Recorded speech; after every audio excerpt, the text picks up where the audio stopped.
La parte que me toca a mí es el Patriarcado de Moscú. Como el título que tiene este seminario es el título que invita es a revisar los datos que recabamos en 2012-13, cuando publicamos este libro, y los datos que hay ahora, 2018-19, pues lo que vamos a hacer es una revisión tanto a nivel estadístico, que es la parte más aburrida, pero yo espero pasar rápido por ella, como en cuanto a la parroquia, a la organización de las parroquias del Patriarcado de Moscú en España. Yo, que tengo mi deformación en historia, voy a tratar un poco temas históricos del Patriarcado de Moscú, sus orígenes. Voy a llevar desde los orígenes del Patriarcado de Moscú hasta la actualidad y desde Rusia hasta España. Y voy a tratar de dar unas claves porque es imposible abarcarlo de forma general, más bien va a ser con pocas pautas. Bueno, ya lo dijo Óscar y seguramente lo hizo mejor que lo que yo lo voy a hacer ahora, pero es muy complicado hacer un esquema del cristianismo ortodoxo a nivel general. Ahí tienen un intento, y es colocar de un lado, partiendo desde el primero, el Patriarcado Ecuménico de Constantinopla, los que luego son históricos, el de Alejandría, el de Antioquía, el de Jerusalén, y los que luego se van desgajando, que a algunos de ellos se les ha puesto el nombre de base nacional, aunque yo creo que lo de base nacional parece que va mejor con Rumanía y Bulgaria que a lo mejor con Rusia, puesto que la base nacional surge más bien por el tema de las revoluciones nacionalistas, los movimientos del siglo XIX, y tiene más bien una vinculación entre el nacionalismo y la identidad y la religión. Sin embargo, el caso de Moscú no lo es tanto, aunque en determinado momento lo pudiera llegar a ser, y de hecho lo ha sido. Como pueden ver ahí están las autocefalias, que son aquellas que tienen reconocimiento por parte del Patriarcado Ecuménico de Constantinopla, y las autónomas que no lo tienen. Un dato era que yo tenía tomado el tema del laberinto ucraniano, donde había 3 iglesias a la vez. Una era el exarcado dependiente de Moscú, otra era la iglesia ortodoxa dependiente de Constantinopla, y otro era el autoproclamado Patriarcado de Kiev. Pues bien, ¿es ese entonces? No. La situación era la siguiente. Había una iglesia canónica que dependía del Patriarcado de Moscú, y luego 2 iglesias desgajadas de allí, una autodenominada Patriarcado de Kiev y la otra la iglesia autocéfala ucraniana del metropolita Maxim, me parece que era el nombre. Sí. Eso es lo que había. ¿Y en la actualidad? En la actualidad se han unido la iglesia autocéfala, el patriarcado y algunas diócesis de Moscú para constituir la iglesia autocéfala de Ucrania, iglesia ortodoxa autocéfala de Ucrania. Moscú sigue teniendo allí diócesis, pero ya no tiene una jurisdicción como sarcado, demás, no se le reconoce. De acuerdo. Vale. Continuando con este panorama, vamos un poco con la historia. Bueno, pues el Estado ruso surge, o el antiguo Rus surge en esa zona que tienen entre el Báltico y el Mar Negro. Las primeras incursiones del cristianismo fue por parte de San Andrés desde la zona de Bizancio. Y luego el siguiente granito es cuando Vladimir el Grande, en ese año, 988, es importante reseñar este año, 988, porque luego en el 1988 la URSS hará también un mil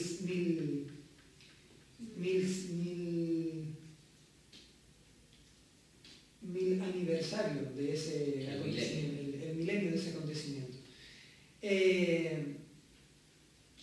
Lo siguiente es cómo hay un periodo de impas con la entrada de los tártaros y los mongoles y cómo este estado emergente de Rus acaba siendo casi que arrasado por tártaros y mongoles, pero finalmente acaba subsistiendo y con Iván el Terrible se crea la nueva Roma, el estado de Moscú, la gran capital del nuevo estado ruso. Y es aquí cuando empieza a desgajarse de Bizancio y del cristianismo de Constantinopla. En 1461 creo que se nombra la metropolitana de Moscú y ya luego en 1589, que sería ya con los Romanov, se nombra el patriarcado de Moscú y toda Rusia. Si bien es verdad, hay que decir que debido a tártaros, mongoles, a la distancia, etc., Bizancio y luego el cristianismo ortodoxo de Constantinopla lo tenía cada vez más difícil de llevar allí su mensaje y su organización. Entonces, Rusia se va independizando. ¿Puedo hacer una...? Todas las que quieran, por favor. En primer lugar, el título de Nueva Roma no lo usaron ellos. Nueva Roma es Constantinopla. Ellos lo que se adjudicaron... Tercera Roma, perdón. Tercera Roma. Tercera Roma. Además, falsamente, porque nunca ha existido una segunda. Constantinopla fue la nueva, no la segunda. Sí, sí, sí. Entonces, eso fue de un monje... de hecho, adquieren el águila también. Sí, Kiriano, quien se inventa esa historia de la Tercera Roma después de la caída de Constantinopla. Sí. 1453 empiezan a surgir eso y en 1461 es cuando hacen esa invención de la Tercera Roma y que no va a caer nunca jamás. Primero. Y la metrópolita era Kiev. Kiev siempre fue dependiente del patriarcado de Constantinopla. Siempre. Lo que ocurre es que en la época de Iván el Terrible, el primado de Kiev se lo adjudica Roma, se lo adjudica Moscú y se constituye en patriarcado.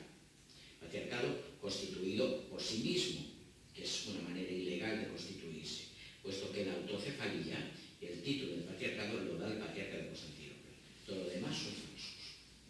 Entonces ocurrió en este periodo. Bien, de acuerdo. Cierto, no es Nueva Roma, es Tercera Roma y hay una utilización de los elementos de Roma y luego Bizancio para legitimar Rusia. De hecho, pues el escudo sí. Lo toman de Bizancio. Sí, cierto. El escudo tanto de Rusia como de la familia Romanov, creo. De acuerdo. ¿Qué ocurre a continuación? Bueno, que Rusia se encuentra con un territorio inmensamente amplio, que es todo lo que viene después de los Urales, Siberia y Alaska, y empieza a repartir una serie de misiones ortodoxas por todo ese territorio, hasta el punto de que, por ejemplo, la Iglesia Ortodoxa Americana, dependiente del Patriarcado de Moscú, creo que funda sede en San Francisco vía Alaska. ¿Se lo cuentas tú ya también? Sí, en Estados Unidos. Mientras que por el otro lado, por lo que surgiría luego con la Revolución Francesa y la Iglesia del Exilio, la Rocor, por otro lado, la Rocor hace también su periplo por Europa, pasando por Constantinopla y yo creo que luego Serbia, París y ya luego salta a Nueva York. Entonces en Estados Unidos se encuentran dos iglesias ortodoxas rusas dependientes del Patriarcado de Moscú, una más, otra menos, una de tradición alascana, por decirlo de alguna manera, y la otra que viene en vía Europa, ¿no? ¿Qué ocurre con la Revolución Rusa? Bueno, pues el Patriarcado de Moscú queda reducido a su mínima expresión, la religión pasa a ser perseguida, mínima expresión o ilegalizada. No existía el patriarcado. Bueno, el sínodo, lo que existía era el sínodo. Porque Pedro I lo suprimió. Pedro I suprimió el sínodo, suprimió el patriarcado y lo nombró como santo sínodo, sí. Y fue en 1918, cuando se reconstituyó otra vez, cuando las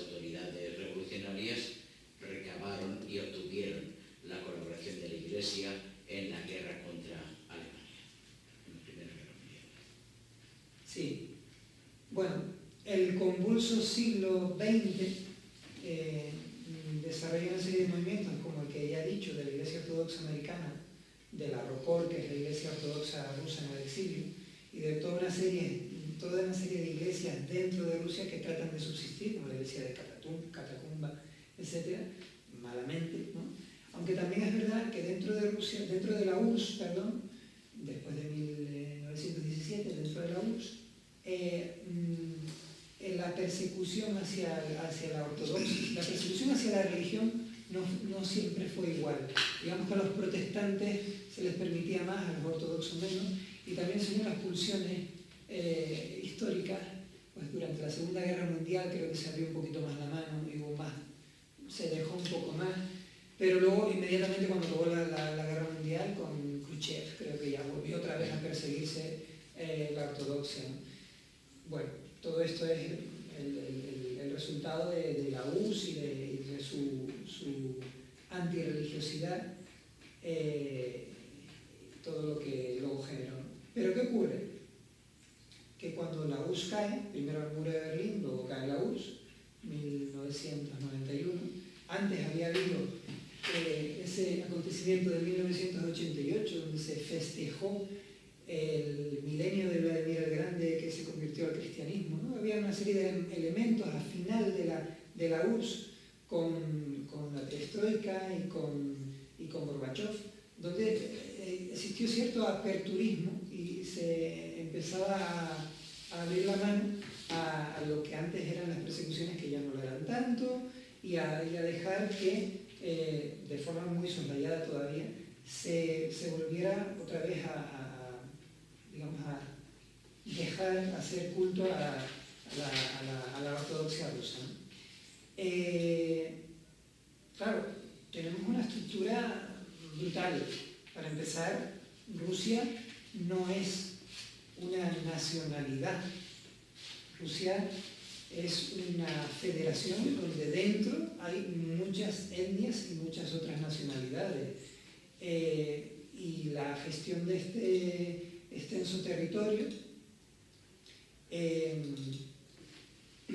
tiene su correspondencia luego con la Iglesia Ortodoxa y el Patriarcado de Moscú. Este dato que tienen aquí, esta estadística que les pongo aquí, es el número de creyentes que existían en Rusia. Bueno, primero la URSS, en el 91 cae, luego la Federación Rusa y la Federación Rusa, ¿no?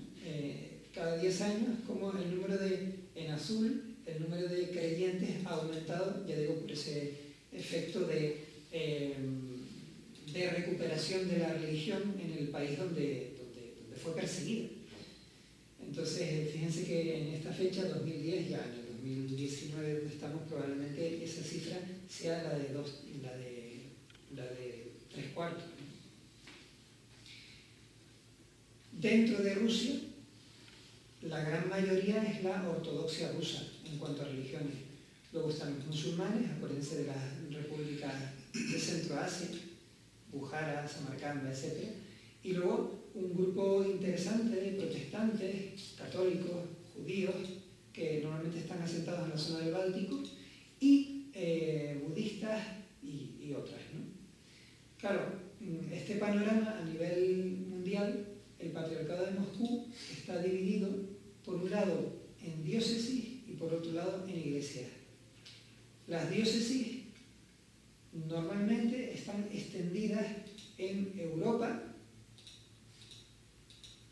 y en las repúblicas exsoviéticas, mientras que las iglesias parece que tienen una ampliación mayor, a excepción, bueno, sí, y las iglesias tienen una ampliación mayor a América, Australia, etc. Ahí les coloco las diócesis de la que era, la primera que tienen ahí, la diócesis de Corsun, la de París.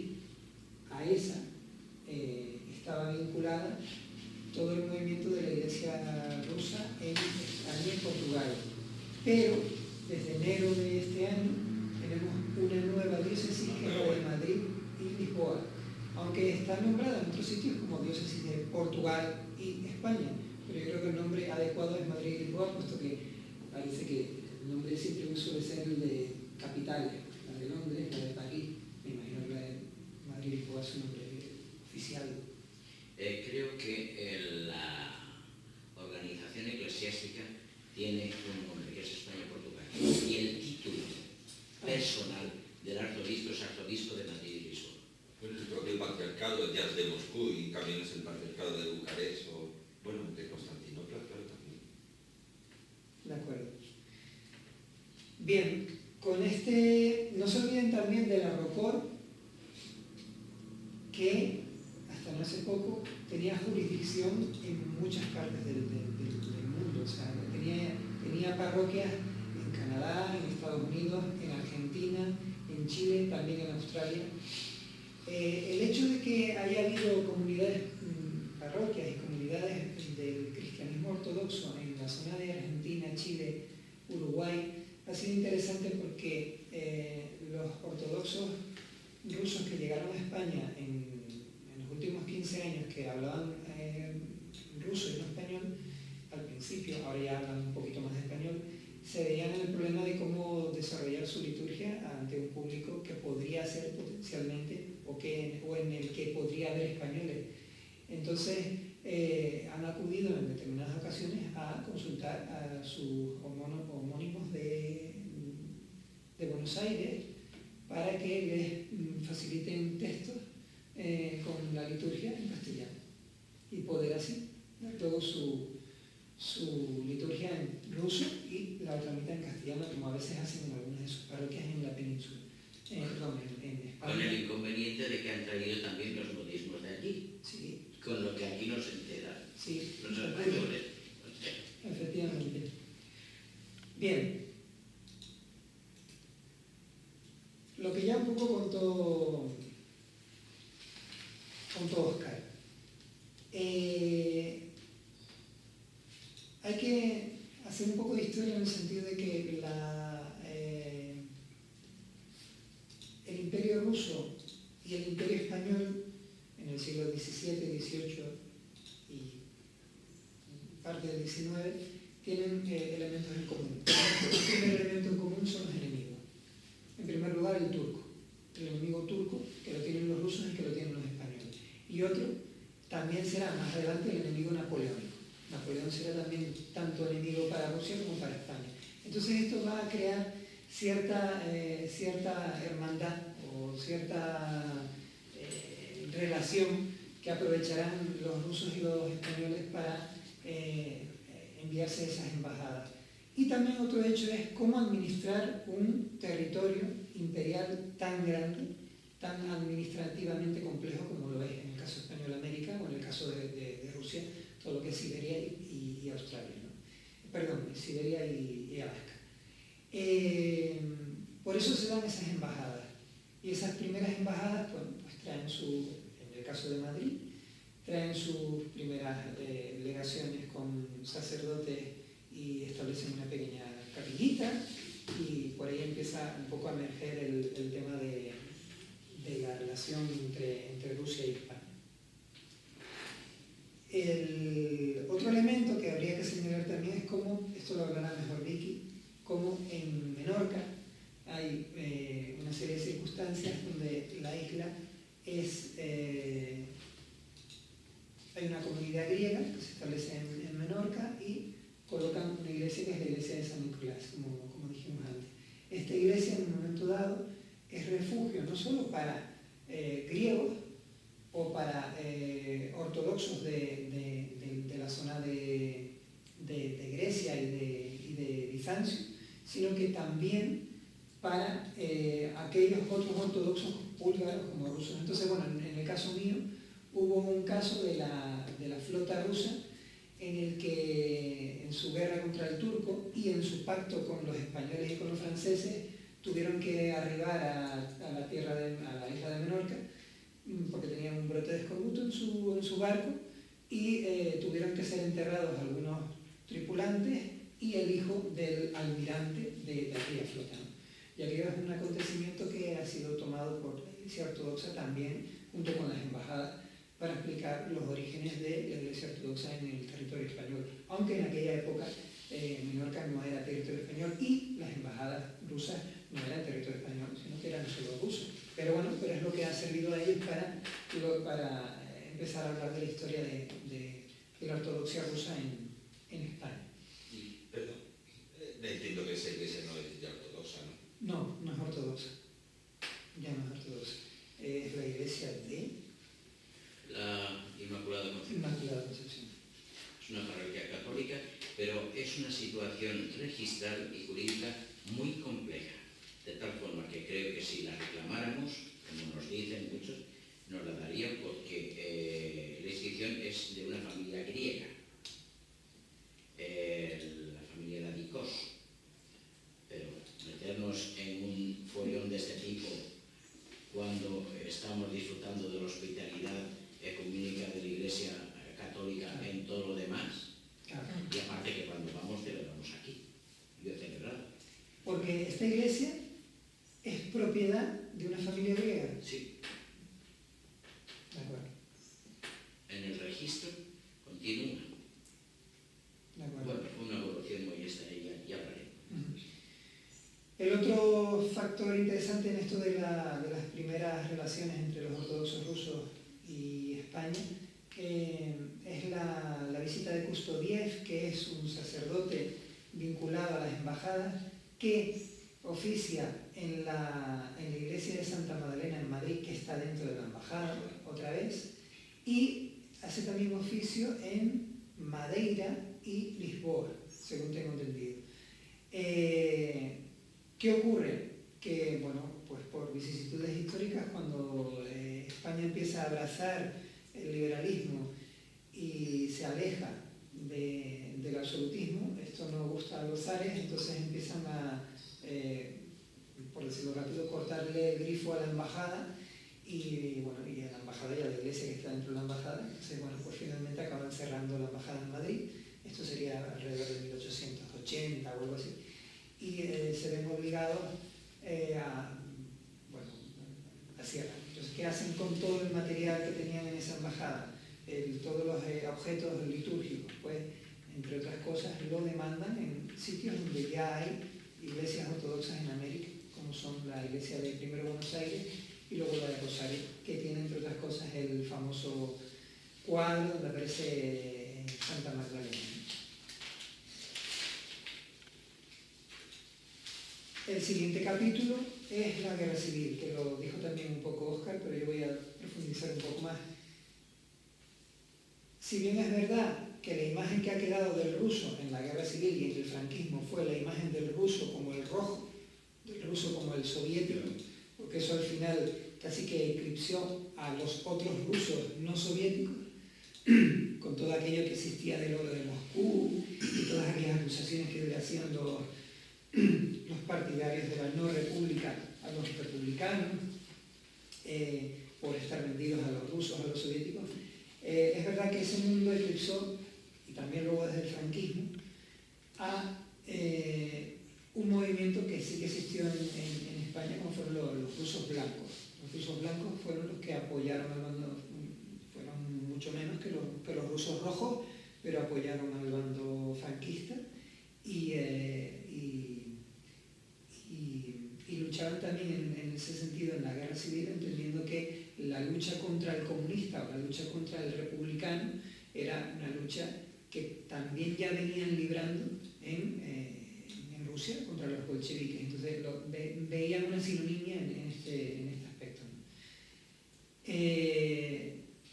Luego, en los años 50, la familia Romanov, algunos miembros de la familia Romanov se establecen en Madrid, tienen una pequeña capilla dedicada a Santa Alexandra, no podía ser otra, puesto que Alexandra fue la esposa de Nicolás, que fueron asesinados en el levantamiento bolchevique de 1917, y bueno, tiene su capilla personal en los años 50. Intentaron hacer, junto con el aperturismo de Franco de los 60, colocar una iglesia que no fuera solo privada, sino que fuera un poco más, que fuera pública, pero claro, la imagen del ruso en aquella época, pues lo que nos dicen ellos, la imagen del ruso en aquella época en la España franquista era tal recordando lo que ya venía diciendo de antes, que el Estado desestimó cualquier pequeña iglesia pública o cualquier gesto hacia los Romanov y hacia los ortodoxos rusos, si había alguno en España por entonces, así que continuaron con su capilla dedicada a Santa Alexandra. ¿Qué nos dicen las estadísticas? En este trasvase de población perteneciente al Patriarcado de Moscú y España, y que vienen a España. Pues bien, aquí tenemos un problema, o sea, no tenemos estadísticas para contar a los creyentes, que es lo que decíamos antes. Como mucho tenemos estadísticas para contar las nacionalidades, pero claro, eso no puede ser tomado como una forma taxativa de contar a creyentes de la ortodoxia rusa en España. Como mucho es una orientación. ¿Qué hemos hecho nosotros? Pues en aquellos países donde el Patriarcado de Moscú tiene mayor peso, en aquellos países exsoviéticos donde el Patriarcado de Moscú tiene mayor peso, que son Ucrania, Rusia, Moldavia y Bielorrusia, lo digo en ese orden porque es en ese orden como están en número de cantidad de habitantes extranjeros en España, pues es lo que hemos estudiado. Que también podríamos estudiar los lituanos, los armenios, los georgianos, letones, etc. Sí, pero la presencia de la Iglesia Ortodoxa Rusa en estos países no es tan mayoritaria como lo es en Ucrania, en Rusia o en Bielorrusia, ¿no?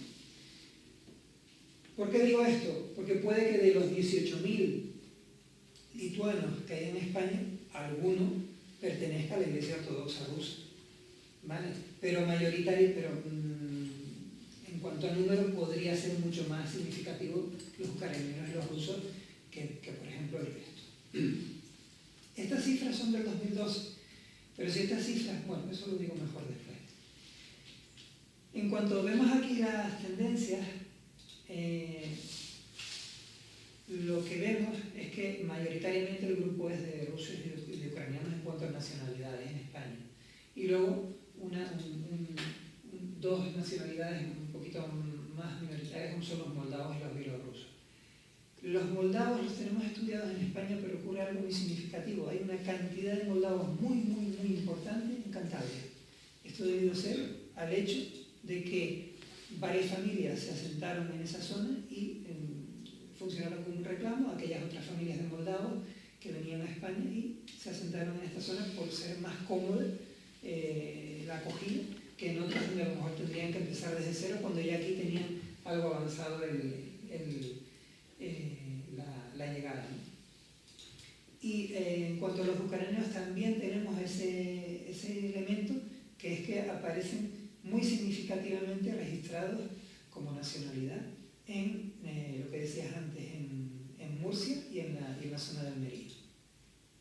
Esto va a ser significativo porque, como verán, los moldavos que no son eslavos, son latinos y tienen me refiero a términos lingüísticos, los moldavos en Cantabria se van a ver mejor representados por la iglesia rumana que por la iglesia ortodoxa rusa. Mientras que a lo mejor en el país de origen sí que la iglesia ortodoxa rusa oficia moldavo y tiene sus parroquias en esa zona, pero cuando se produce la migración de moldavos se ven mucho más cómodos con los sectores romanos que con los sectores previamente ortodoxos rusos. Bien, ¿qué ocurre desde el 2012-13 hasta 2018-19? Pues que los rusos y los ucranianos siguen creciendo lentamente. Más los rusos que los ucranianos. Antes era al revés, más los ucranianos que los rusos. ¿Esto a qué es debido? El perfil del ucraniano normalmente es un perfil de una persona pobre que viene a buscar un mejor futuro gracias a una emigración laboral a España. Normalmente están contratados en construcción o en servicio de camarero.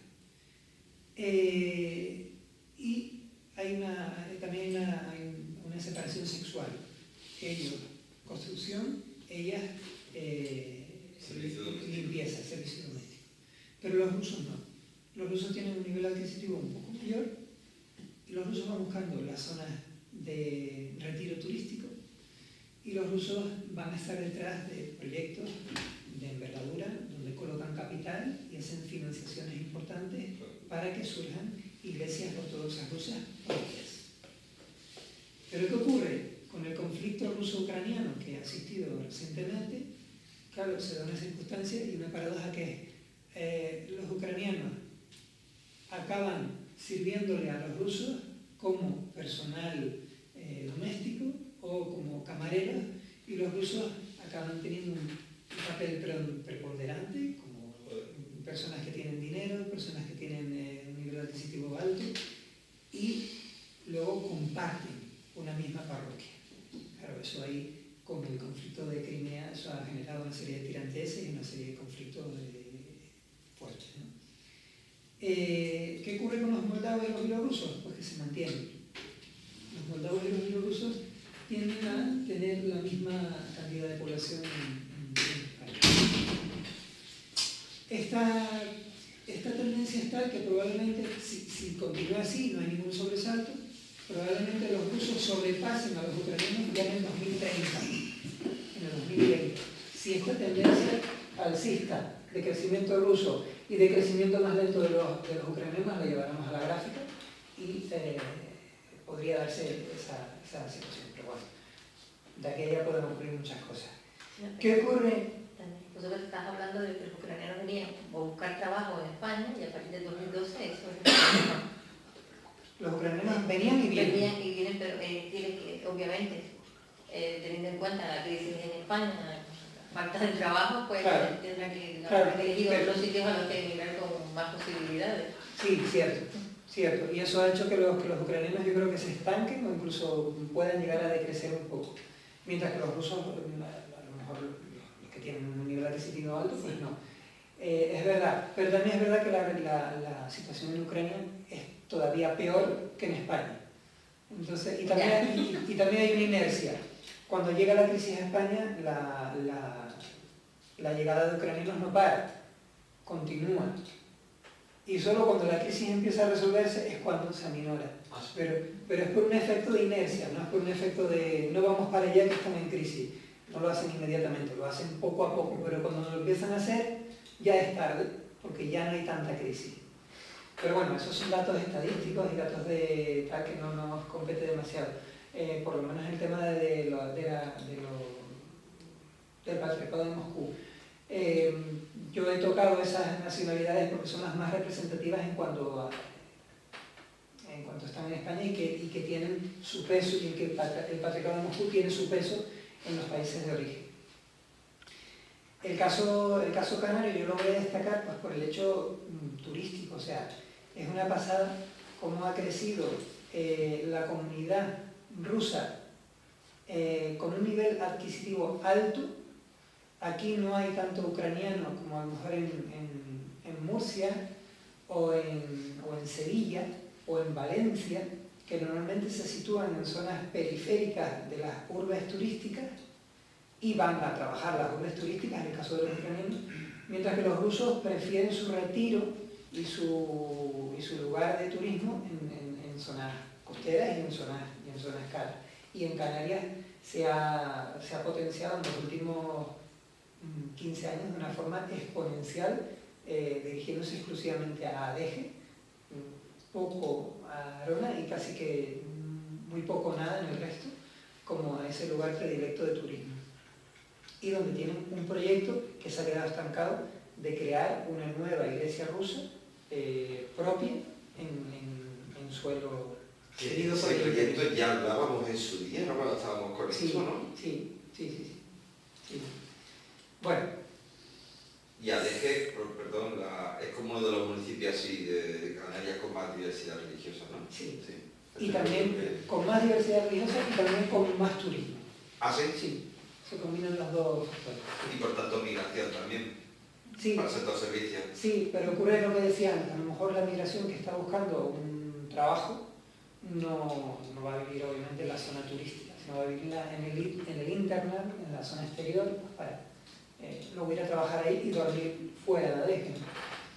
Bueno, ¿qué ocurre con la implantación de la Iglesia Ortodoxa Rusa en España? Pues nosotros hemos notado que hay dos generaciones, por decirlo de una forma muy rápida, ¿no?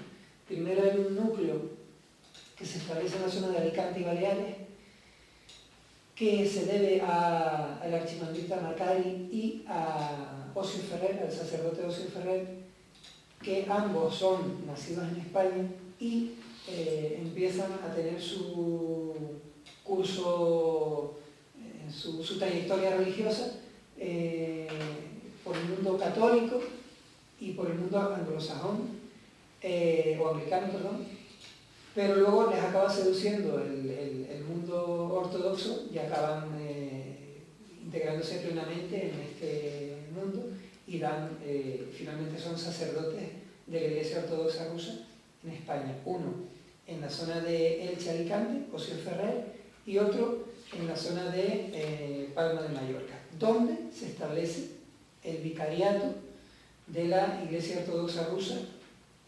en España. Todo eso antes de que existiera la recién diócesis de España y Portugal, actualmente en Madrid, desde 2019, desde enero. Esta primera generación de sacerdotes y de parroquias se establece, pues, como ya digo, en la zona de Alicante, de Baleares, en Mallorca. Olvídense del tema, aunque ellos lo usarán, olvídense del tema del Menorca que habíamos tratado antes, que tiene que ver con otros derroteros históricos, con el de este asentamiento en Palma de Mallorca, que se ve potencialmente a comunidades de la Iglesia Ortodoxa Rusa que están vinculadas primero al puerto como trabajadores, y ya luego al turismo ruso que les comentaba. Lo que me parece increíble es que siempre han estado ahí los rusos. O sea, creemos que es una cosa que ha venido con el turismo, pero claro, llegaron antes que los alemanes a las Baleares. No, bueno, esto es desde los años 90, Sí, pero 96. Por eso, pero que hemos retrotraído antes al ejemplo de 1700. Sí, claro. O sea, que me parece increíble. Sí. Pero bueno, no existía el turismo, la historia. Había alguna visita en Mallorca que incluso pidieron en algún caso celebrar en algún templo, algunos eclesiásticos de Oriente que decían que eran rusos, en concreto en el monasterio de Nuestra Señora de Lluc. Pero en realidad aquellos clérigos tenían mucho más interés en las instalaciones de comunicaciones del culto mayor que no en la iglesia, con lo que descubrieron que eran o clérigos mandados por Moscú o falsos clérigos. Oh. Bien. Aquí tiene una foto de la Iglesia Católica que se le cede a la Iglesia Ortodoxa Rusa en Palma de Mallorca, ¿vale? Que es la parroquia de la Natividad del Señor.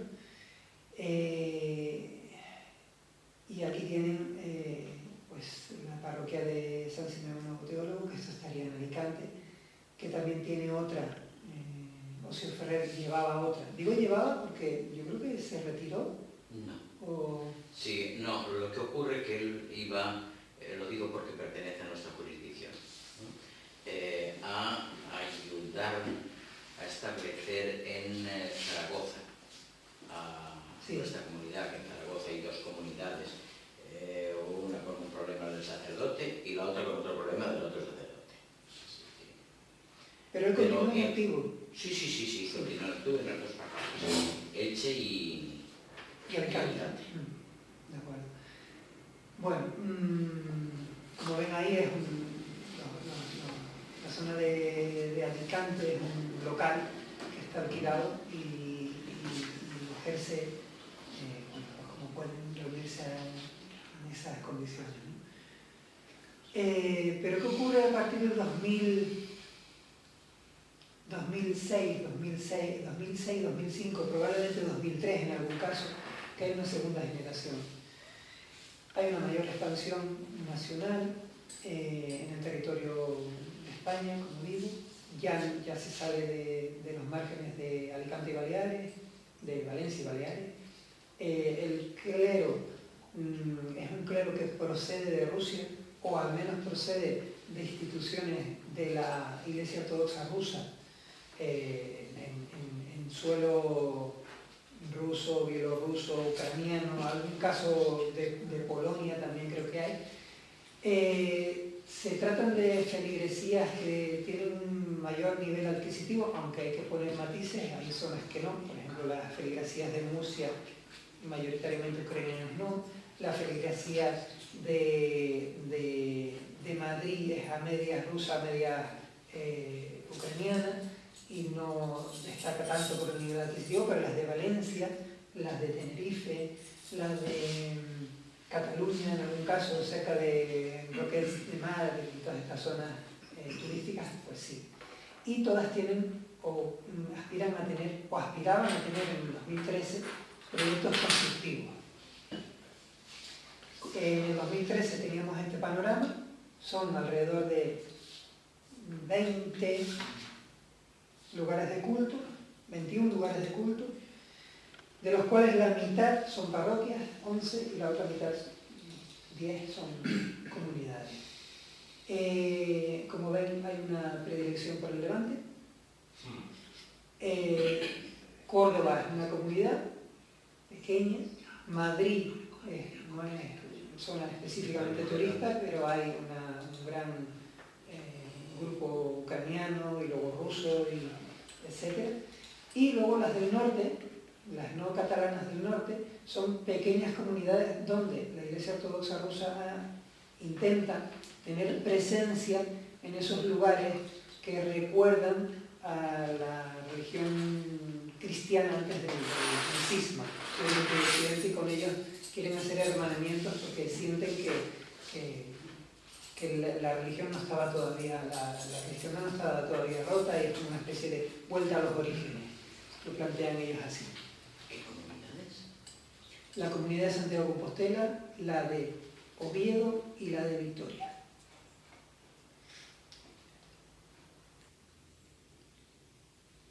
En cuanto al crecimiento de los lugares de culto, sigue creciendo. En el 2013 teníamos, que hemos dicho, 21, pero en la actualidad son 27. Esta es una foto que puede ejemplificar eso que decíamos de ese clero formado en Rusia y que viene aquí a celebrar en las parroquias de la Iglesia Ortodoxa Rusa en España, salvo Ocio Ferrer y Macari, son todos de origen, digamos, de Europa del Este, mayoritariamente ruso, desde luego. Y luego vean ahí en el mapa cómo les he añadido los nuevos puntos que hay, que son 2 nuevas parroquias, una en Sevilla y otra en Marbella, y 4 comunidades más que no son parroquias, que están en la zona del Ejido, creo que están cerca, otras en Almería, otra es en Murcia y la última en Tortosa. Este es Andrei Cordovsky, de los más activos, y creo que el actual secretario de la... Bueno, y el responsable de la iglesia, bueno, ahora catedral. Secretario de la catedral, ¿existe ese término? No sé cómo... Él hasta la fecha era el párroco de la catedral. El párroco de la catedral. Ahora, al constituirse en catedral, con el obispo Néstor, que está ahí, no sé, será el deán. Deán, exactamente, deán de la catedral. Y también es el párroco de las comunidades del norte de España, a las que, bueno, que son comunidades como tal, no son parroquias, no tienen una organización, digamos, periódica y asiste una vez al mes o 2 veces al mes, no sé muy bien cómo lo lleva en la actualidad. La de Gran Canaria, una vez al año. La de Gran Canaria actualmente ya no la lleva Félix, que es el que estaba en la DG, la lleva un tal Eugeni, pero yo no sé... No, pero es un laico. ¿Es un laico? Sí, es un laico. Vale. Está encargado de esa... De reunir, cuando llamen a Es el contacto de todos. De acuerdo. Sí, pues esa es otra comunidad. Pero, ¿qué ocurre con esta expansión nacional? Bueno, pues es desigual, como ya hemos dicho, mucho Levante, Costa Dorada, Costa del Sol, Costa Blanca, Marbella, las zonas turísticas, donde hay una mayor población rusa, y si la hay ucraniana es por la búsqueda de trabajo, no el retiro turístico, que eso sí caracteriza a los rusos. Y luego la zona de Madrid, las tres del norte que hemos dicho antes. ¿Qué ocurre con la feligresía con alto nivel adquisitivo? Bueno, pues es relativo, dependiendo de si son ucranianos o no, si hay una mayor minoría de una nacionalidad con respecto a otras, dependiendo también de la zona geográfica, etc.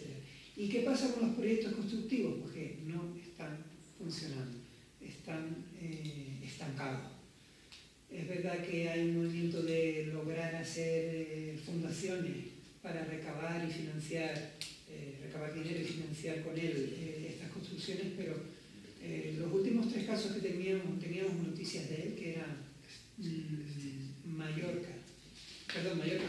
Marbella, Tarragona y Aleje, están actualmente paralizados. ¿Puedo hacer una observación? Todas. Efectivamente, hay una feligresía rusa de alto nivel adquisitivo que vienen aquí para establecerse como vacaciones. Dejan aquí a la familia por razones de seguridad, porque no siempre los negocios se pueden declarar en su totalidad lo que se hace, y ellos van y vienen para acá. De tal forma que cuando se les quiere implicar en la construcción de la iglesia no hay ningún problema, ellos dan dinero, pero no van jamás. A mí me llaman, me pagan el viaje a Mallorca, bendigo la casa, el yate y el avión. Me dan muy buena propina y me vuelvo para Madrid, pero no pisan la iglesia. Es más, en estas circunstancias, esto no suele llamar a ningún clérigo ruso para que no sepan dónde viven. A lo mejor si van solo para un bautizo o solo por una boda. Los hacen en casa. ¿Sí? Así. Curioso. O a lo mejor hay alguien que es un conocido comerciante de importación de artículos de Rusia, que tiene su tienda y demás, y no tiene ningún inconveniente. Pero los grandes poderes adquisitivos no. O sea, participan simplemente para que se haga la construcción, por ejemplo. Si quieren, dan 20.000 euros.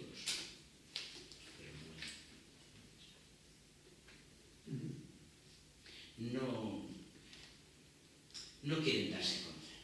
No quieren ni que les vean, ni que sepan ni de dónde vienen, ni a dónde van. En general. Bueno, en la actualidad, Hay demasiados clérigos de los que son luego. pues son unos cuantos. Y creo que tenemos como 4 o 5 nuevos. Uno de ellos sé que vive en Francia y que de vez en cuando baja a Gerona. 28 clérigos hay aquí. Puede que estemos contando los de Portugal, pero Pero no, así, en España ejercen. no sé, pero vamos. Bendito sea Dios. Yo tengo para España alrededor de 15. Alrededor de 15. Pero en Portugal no hay tantos. Y en Portugal no hay tantos. En Portugal tienen una iglesia en Oporto y otra en Lisboa. No hay más. Yo creo. Tienen 2 parroquias, ¿no? Y luego sus comunidades. Sí. Pero Pero las sí, comunidades no están atendidas con sacerdote, sino cuando es necesario se acerca para el bautismo, eso, a lo mejor la fiesta de la parroquia se acerca y celebra, pero no es de las comunidades. Pero no lo sé, serán. igual para hacerse la foto. Qué sé yo, a lo mejor en la intronización del obispo Néstor, y entonces pues han venido Invitaron. clérigo de Francia, que es donde estaban antes. Puede ser. Simplemente porque aquí, para la mitad no los conozco. Bueno, Tengo media docena, pero los demás no. los actuales párrocos. Lo que tenemos en la actualidad es, si hemos hablado de una primera generación que tenía aquellas características, una segunda generación que, como hemos dicho, tenía estas otras anteriormente citadas. Estamos en el tránsito de una segunda o una tercera, podría ser, que tendría que ver con esa renovación de la administración de la Iglesia Ortodoxa Rusa en España, con la reciente creación de la diócesis de Madrid-Lisboa, con sede en Madrid, donde está la, hasta hace poco mal llamada catedral, ahora ya podemos llamarla catedral. Pero ¿qué ocurre? Que en la actualidad el vicariato continúa en Palma de Mallorca, en manos de la archimandrita Macari, que probablemente es lo que habíamos dicho antes. Estarán por deferencia hasta que este señor... Tantos años dedicada a su vida a la Iglesia. Exactamente. Que es normal. Exactamente. Pues con este panorama estamos en la actualidad. Fíjense que aquí en la foto les he puesto al que era antes el obispo de Corsul, y pienso ser, desde enero de este año, el obispo de esta nueva diócesis. Y como dice muy bien Rogelio, es cierto, yo he contado una cantidad de unos 15 sacerdotes para España. Aquí deben estar también los de Portugal, pero han debido invitar a párrocos y a otros cargos de Francia, que acompañaban probablemente a Néstor en esta sí. Bueno, ¿qué ocurre con este caso? Bueno, aquí tenemos el caso aquí sí que es conocido el caso de Mijaíl Bosco, que fue el que financió esta iglesia, que fíjense la belleza que entraña y lo que supone a nivel paisajístico y patrimonial, como fue la iglesia de Altea, colocada cerca de una zona residencial que es Altea Hills, una zona residencial de lujo. Esta iglesia fue construida enteramente con elementos traídos de Rusia, salvo las campanas, que creo que son de Valladolid, todo lo demás, la madera, las cúpulas, todo, el interior por supuesto, traído de Rusia, a imitación de las iglesias rusas de la zona del sur de Rusia del siglo XVI que tienen esta estética. El otro caso es la catedral mal llamada hasta finales del 18 de Madrid, en realidad una iglesia que era sede de la parroquia de Santa Magdalena, que la llevaba Andrei Kordovsky, y que, pues nada, en cuestión de un año y medio han levantado este edificio que ven aquí, con sus cúpulas y todo, en la Gran Vía de Hortaleza en Madrid. Como les tengo ahí eso, pues actualmente sí es catedral de la diócesis de Madrid-Lisboa, bajo la tutela de Néstor, del obispo Néstor. Algunos elementos, como esta era la iglesia de Madrid antes, era un sótano alquilado, antes de esa iglesia que hemos visto, un sótano alquilado que no tenía el nombre de Santa Magdalena, sino el nombre de Natividad del Señor. Anteriormente estaba al lado de una frutería, o sea, esto se los pongo para que vean ustedes el desarrollo, porque han pasado en menos de 12 años, de estar al lado de una frutería y un locutorio en la zona de Lucero, en Madrid. Yo los conozco en Lucero, que es donde yo no sé cómo se llama ese barrio donde me para el metro a mí, Lucero.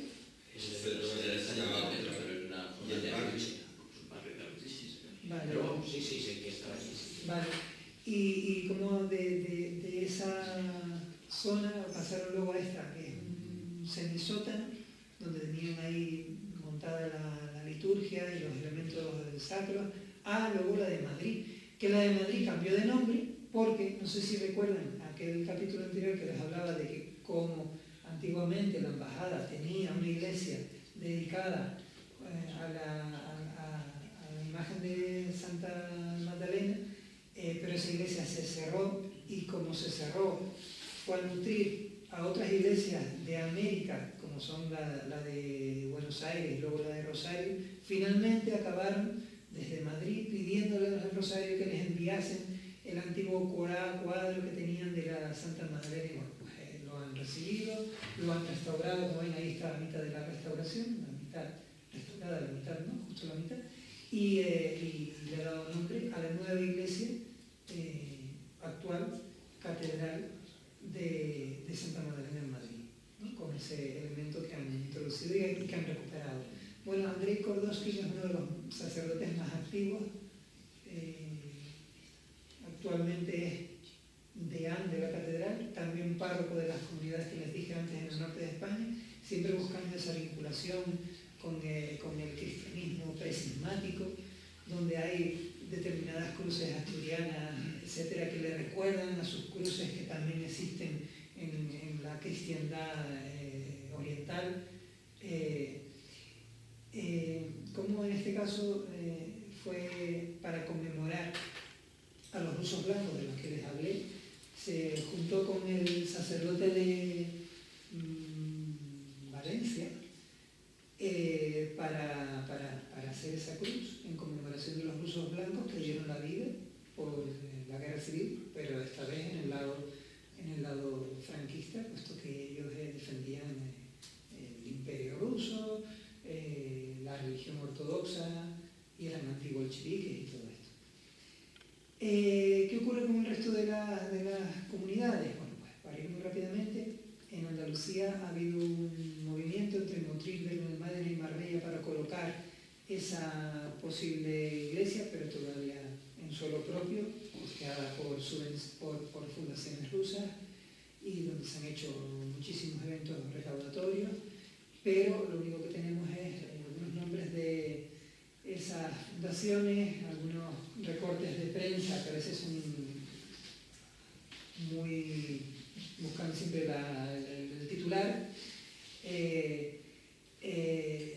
determinados hoteles que han cedido parte de sus instalaciones para que allí se hagan ceremonias o incluso eventos recaudatorios para buscar dinero para estas futuras iglesias en suelo, construcciones de iglesias en suelo español.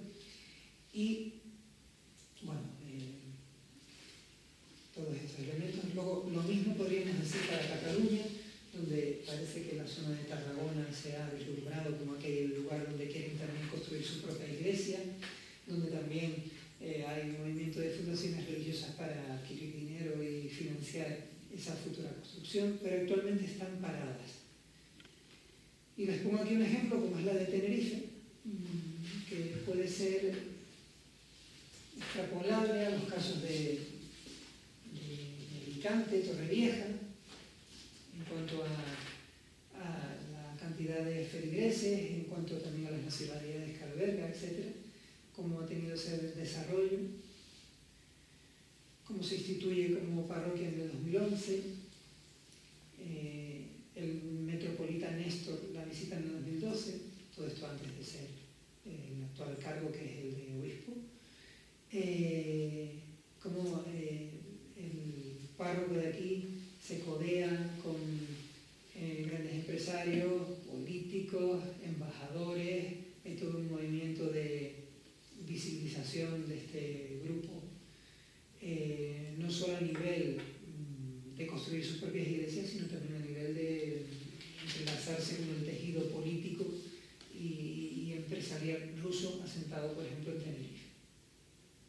Tienen una parroquia que primeramente fue una pequeña ermita en la zona de la Enramada, en la costa de Adeje, que después acabaron sustituyéndola por esta iglesia que es católica, cedida a los ortodoxos rusos que están en Tenerife, en Adeje. Hacen también sus ceremonias pues rodeando, porque tiene un amplio espacio exterior donde les permite rodear la iglesia en esa ceremonia de Pascua. Y bueno, por ejemplo, para ir a esta ceremonia en Pascua, yo no solo les recomiendo hacer la foto de la iglesia en plena ceremonia, sino también la foto del parking, donde van a ver que ningún coche, por ejemplo, el que sea un Audi. Los datos demográficos y sociológicos más o menos se pueden exportar a las otras iglesias, salvo la de Madrid, que es un poco más numerosa, y la de Altea, que es excesiva. Bueno, en la de Altea me dicen el dato de 1000 bautizados al año. Esa cifra evidentemente está muy engrosada, pero si dijéramos que son 300, ya de por sí... ¿De Claro, cuánto dijimos antes en Madrid? ¿150? sí. Pero claro, ¿qué ocurre con Altea? Imaginen, Altea es... 1000 bautizos al año. Se supone que son 2000 habitantes, que tengan padre y madre, y además que cada año tengan un hijo. O que funciona ahí, yo la cifra de 1000 no me la acepto, yo acepto una cifra de 300 o de 200, que funciona ahí el turismo religioso. Sí. Hay gente de Francia que viene a bautizar. Bautizar ahí para hacerse la foto y demás. Y Claro. además, suelen ser generosos con la iglesia. De hecho, a lo mejor está quitando, entre comillas, clientes a otras iglesias A otras por el feligreses hecho de ser una iglesia más estética, más... Sí, sucede eso porque en esos actos no siempre es lo espiritual o lo religioso, sino también lo social. Y claro, una foto queda mejor esa iglesia que en un sótano. Claro. Bueno, aquí tienen un poco la trayectoria del sacerdote de Tenerife, que ya les digo es muy parecida a la de los otros sacerdotes de otros lugares en función a esas características de segunda generación de las que hablé antes. Normalmente tienen una formación rusa en seminarios e instituciones del Patriarcado de Moscú en Rusia. Se les acaba dando un papel en el extranjero, en Italia, en Francia, con algún tipo de cargo que puede ser de párroco o no, y finalmente acaban ejerciendo de párroco en España, con una carga detrás con doctoral, con estudios en teología, etc. También en Tenerife tenemos el caso de una cesión de una parcela para la comunidad rusa. Hay un compromiso por parte del ayuntamiento con este señor que creo que va a otra vez, yo creo que es de los alcaldes que más ha repetido como alcalde en Tenerife, porque siempre sale votado. El apellido es Fraga, no me acuerdo del nombre de él. Un compromiso de él es del PSOE, para darle un suelo y que puedan construir su propia iglesia, pero ya digo que esto está parado, no sé si por las elecciones que están ahí en ciernes y hasta que no aclaren no se va a manifestar de nuevo, o por razones de que el nivel adquisitivo ruso, que al principio lo era en 2006, 2007, 2008, hasta 2012, ahora quizá ya no lo es tanto. No siempre la buena voluntad de los alcaldes se puede materializar. De hecho, yo llevo así como 11 años esperando que me contesten en Lanzarote, que ya me lo tenían hasta en el plan de urbanismo, ya me tenían cedida la parcela, pues que había habido concurso público para ver, porque era dentro de la estructuración, aquella parcela era de uso, era más grande, pero uso de actividades religiosas, una cosa así. A ver, qué interesa. Yo concursé, no hubo nadie, se me adjudicó 11.000 metros. ¿Y por qué? Aún estoy esperando que el Cabildo apruebe aquello. En Lanzarote, en Yaiza. no. Ay, sí. Está muy cerca del aeropuerto. Arrecife no. No, Arrecife no. En esa misma carretera, para la otra parte. Por arriba del puerto del Carmen. En San Bartolomé de Tirajana, eso. No, en Canarias. Bueno, y ahí está aprobada por el ayuntamiento. Y ahí- Que de vez en cuando pregunto. Silencio administrativo. Entonces, pues igual está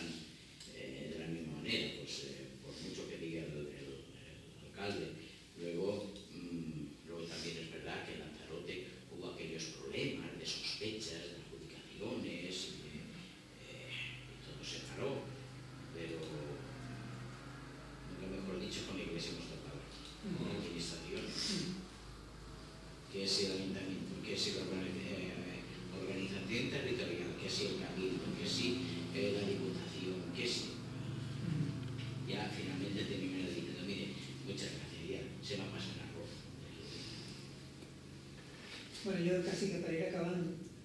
Llevo una hora, en serio. Cuando empezamos con la ortodoxia no paramos. El caso de Murcia y Almería ya lo comenté, que hay una mayor población de ucranianos, hay nuevas comunidades en esa zona. Luego es importante destacar el caso de Ocio Ferrer, porque ha inaugurado allí, bueno, desde hace tiempo se viene haciendo la mesa interreligiosa de Alicante, donde se unen varios grupos religiosos, católicos, ortodoxos y de ortodoxos rusos y de otras ortodoxias, y tienen sus debates y sus intercambios. Y luego el caso del norte de España, como ya decía, que los rusos no tienen presencia real en el norte de España. Los rusos, me refiero a la Iglesia Ortodoxa rusa, no tienen presencia real, pero sí que le interesa a la Iglesia Ortodoxa mantener un vínculo con el norte de España por aquello del contacto con los orígenes, el pasado precismático, etc. Es un empeño personal y arqueológico, científico del padre De Kordovsky. Una cosa de él. Pero vamos, si fructifica, pues adelante. Las comunidades son muy pequeñas y se reúnen con ellas muy de vez en cuando. Y bueno, de vez en cuando hay... Lleva un cono. Exactamente. Y una reliquia. Exactamente, hay intercambio de, bueno, pues yo hago una exposición de iconos, le dan una reliquia, todo esto es para mantener vivo esos tres pequeños núcleos que tienen Vitoria, Oviedo y Santiago de Compostela. Pero en Vitoria no hay nadie. En Lo digo Vitoria... porque celebramos nosotros San Sebastián y vienen de San Sebastián, vienen de Vitoria. En Vitoria lo que sí hay es que no está en Vitoria, está en Biarritz, que es una comunidad ortodoxa rusa que desde el 1917 está ahí, tiene su iglesia propia. Y de vez en cuando los pequeños rusos o los pocos rusos que hay en Victoria pasan la frontera y se hacen su... De hecho, uno de los sacerdotes de esa comunidad viene a celebrar de San Sebastián, cuando podemos ir nosotros. Pero no es rusa, realmente, fue fundación rusa. De hecho, fue fundación del zar, él pagó la construcción. Esta. La del viaje. Es que veraneaban hay un documental sobre veraneaban los... Sí, Hubo además un intento que además que era un... yo incluso en alguna ocasión coincidí con él en la facultad de París. Era un ortodoxo de origen coreano que lo mandaron allí,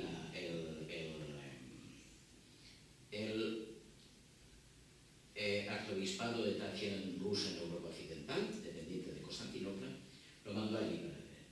Y en un momento en que el párroco titular, porque él era el vicario, se ausentó de vacaciones, movilizó a la comunidad, hizo una votación ilegal y pidió la recepción en el Patriarcado de Moscú. Naturalmente aquello se denunció y los tribunales decidieron que aquello había sido ilegal, por lo tanto no valía. Y continúa siendo una parroquia del Patriarcado de Constantinopla. Sí tuvo esos tejemanejes, lo mismo que ocurrió en Alicante con esta iglesia de San Miguel.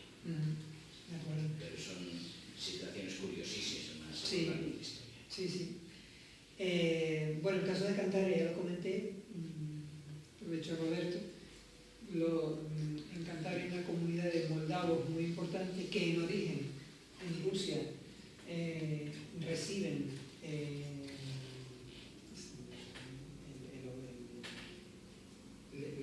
les dan sus oficios religiosos, etc., desde la Iglesia Ortodoxa rusa, desde el Patriarcado de Moscú, pero cuando vienen a España, por el hecho de tener un idioma moldavo que es más semejante al rumano, etc., pues acaban de salirse del amparo de la Iglesia Ortodoxa rusa que tienen en origen, y aquí pues van fundamentalmente a la Iglesia romana. Y ya por último, el papel de Andrei Kordovsky, que ya les digo que es muy activo, es el actual deán de la Catedral Madrid y Lisboa, y es el párroco de esas comunidades del norte, así como de la de María Magdalena en Madrid, aprovechando aquella historia que ya contábamos nosotros de Menorca, quiere que se haga una cruz o un obelisco conmemorativo a los rusos que murieron en la isla de Menorca a propósito de aquel escorbuto del que hablábamos antes, donde el hijo del almirante murió, el tal Spiridov, y allí pues, tiene al lado, cerca o dentro de la iglesia, creo, una sepultura. No, hay una lápida conmemorativa de aquel evento. Entonces, él ha hecho un trabajo de investigación en embajadas y en archivos históricos, y bueno, pues ha llegado a una cantidad, incluso los nombres y apellidos de los que allí murieron, y se les quiere hacer una conmemoración más general. Y bueno, y aparte de eso, ya las autoridades locales de Menorca están diciendo que aquello puede ser un buen atractivo turístico, se puede colocar hasta un sendero, que lleve al obelisco, etc. Y esto es más o menos todo. Las consideraciones finales a las que yo llego, pues, bueno, que son obvias. ¿Cómo podemos hablar de una inmigración laboral en un principio de años 90, últimos años del siglo XX, podríamos decir, soviéticos, y luego rusos y ucranianos, que en determinadas zonas se transforma a un turismo realmente, a un turismo residencial prácticamente ruso? Y cómo se pasa de la invisibilidad de esas primeras comunidades que solo estaban a lo mejor en Palma de Mallorca, en Alicante y poco más, a una visibilidad donde se persigue que el emblema sea una iglesia propia. Por otro lado, el turismo religioso del que hablamos, no solo el turismo religioso de los rusos hacia las playas de Levante y de las islas, sino también ese turismo a los lugares presismáticos que se encuentran en la geografía del norte de España. Y luego como el tema de la guerra de Ucrania, cierta crisis en Rusia, etcétera, ha configurado un panorama un poco distinto que podría estar detrás de la explicación de que esos proyectos de construcción se hayan visto un poco parados. Y por último, eso, hablar de una tercera generación, que es lo que ya prácticamente parece que se va a dar, y es cuando acabe de ejercer y se jubile finalmente el archimandrita Macari, en deferencia a su gran labor y a su papel como oficiante dentro de esta iglesia ortodoxa en España, pues finalmente Madrid acaba teniendo todo el papel como vicariato, como diócesis.